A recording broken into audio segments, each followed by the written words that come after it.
ఆంధ్రప్రదేశ్ రాష్ట్ర ఉప ముఖ్యమంత్రి అయిన ప్రముఖ నటుడు పవన్ కళ్యాణ్ గారి హత్యకు కుట్ర జరుగుతుందనే వార్తలు ఒక్కసారిగా కలకలం రేపుతున్నాయి.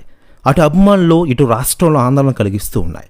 మీరు కాస్త అప్రమత్తంగా ఉండనంటూ నేరుగా ఆయనకే కేంద్ర నిఘా వర్గాలు సూచించడం ఇందుకు కారణంగా చెప్పుకోవచ్చు.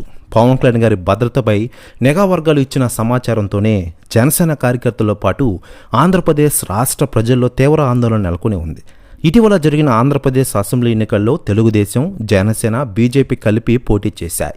ఈ క్రమంలోనే 21 అసెంబ్లీ స్థానాల్లో పోటీ చేసిన జనసేన 21 స్థానాల్లో బంపర్ మెజారిటీతో 100% స్ట్రైక్ రేట్ సాధించింది. పవన్ కళ్యాణ్ గారు హిందూ ధర్మం ఆచరించడమే కాకుండా అందుకు సంబంధించిన ఆరాధనలు, ఆచార వ్యవహారాలు పాటిస్తున్నారు. ఈ క్రమంలోనే హిందూ వ్యతిరేక శక్తులు దాడి చేసే అవకాశం ఉన్నట్లు తెలుస్తోంది.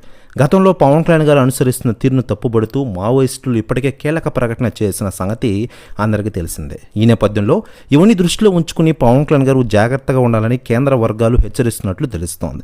ఇక ఇదిలా ఉండగా లేటెస్ట్గా అందుతున్న సమాచారం ప్రకారం పవర్ స్టార్ పవన్ కళ్యాణ్ గారికి ప్రాణహాని అని తెలిసిగానే హడావిడిగా పవన్ కళ్యాణ్ గారి ఇంటికి వచ్చారట ఆయన కొడుకు అఖిలానందన్. ప్రెస్ న్యూస్ కూడా తెగ వైరల్ అవుతోంది ఇండస్ట్రీలో మరియు ఆంధ్రప్రదేశ్ రాష్ట్ర రాజకీయాల్లో.